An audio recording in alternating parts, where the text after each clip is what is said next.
Resume creation. In the future, when you finish school, or even while you're still in school, one issue that will need to be dealt with is the issue of finding a job. While we're not going to get into job hunting in this presentation, we are going to look at one of your most basic job hunting tools, your resume. Howard Dayton, in his Biblical Financial Study Collegiate Edition, has put it very well when he says, "A person seeking a job usually communicates his or her abilities and experience to an employer through a resume. A resume is a brief summary of the education, skills, and experience you can bring to a job. As you can see, a resume is a critical document. The resume is your first introduction to a potential employer, and as such, needs to be carefully crafted, totally honest, and corresponding to your future value to that employer.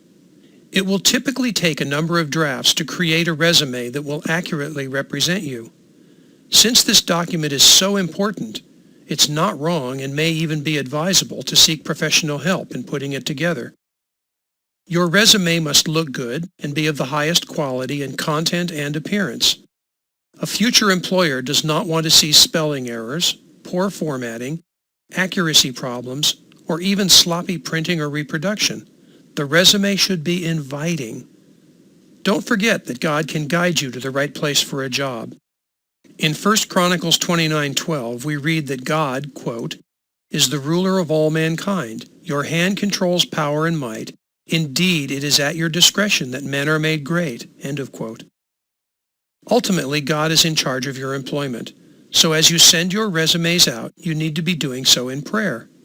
Typical information on a resume should include your name, your contact information, your education without dates, your experience with dates, your capabilities, and your involvements, activities, and honors. Another item that is commonly on a resume is a career objective. A career objective will give an employer an idea of what you're hoping to do in your work.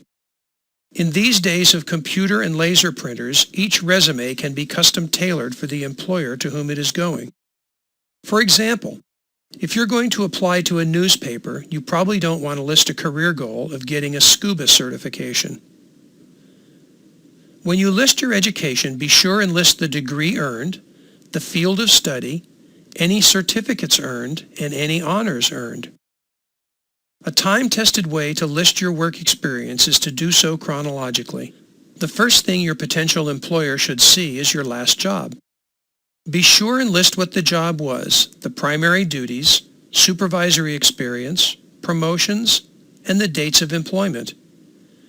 Dates of employment are typically listed as month and year to month and year.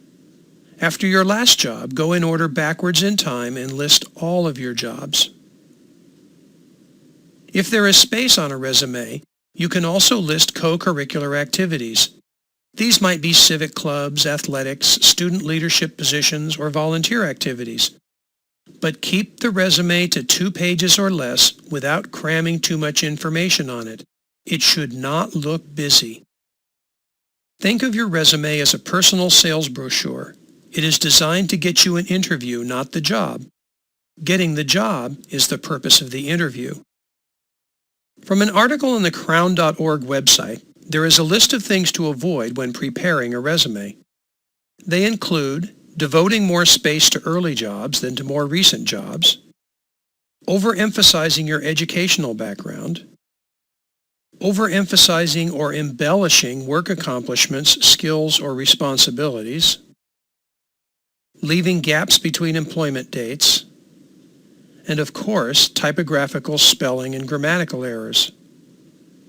Additional things that you should probably avoid in the resume include specific names of references, reasons for leaving previous employers, present salary, activities or hobbies that are not relevant to the job, dramatic or fancy type of styling, colored resume paper, and personal data, your age, your marital status, your health, things like that. Shown on your screen now is a sample resume. Along with your resume, you should be prepared to send a cover letter. This cover letter should be short and should be used to emphasize items in your resume that you think would be particularly valuable to you on the job for which you're applying. Of course, to know what to say in your cover letter, you will need to research all about the company where you're applying and the job for which you're applying. This can usually be done on the internet. The cover letter should be addressed to a specific person with their title and the name of the organization. The salutation should be Dear Mr. or Ms. or Doctor or whatever is appropriate. In the first paragraph, reference the name of the job and the name of the person who referred you to the organization. The next paragraph should contain knowledge skills required for the open position and the skills and strength that you bring to fill the position. If you can come up with short examples of how you fill the perceived need, that would be great. In the final paragraph, do your best to set up a contact time that you will follow up on the letter or state generally when you would be available for an interview. Make it easy for the person to contact you with phone numbers, addresses, or by email. End the letter with sincerely yours, respectfully yours, enthusiastically yours, or something like that. Sign your name, type your name under your signature, and add a line that says enclosures, resume. Here's kind of a sample cover letter for you to look at. Be sure that you use nice paper to print the resume and cover letter. The pages should match in color and texture, along with a matching envelope. The envelope should be typed or laser printed, and the stamp should be on straight. Pray that the person who gets your letter and resume has an open heart to hear what you've said.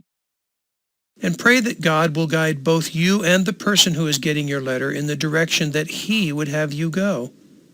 You don't want the wrong job any more than you want to miss the right job. Finally, this presentation only touches on a number of points in resume writing. There are books available for sale, and if you're frugal like me, most libraries have a whole section on resume writing and job search tips.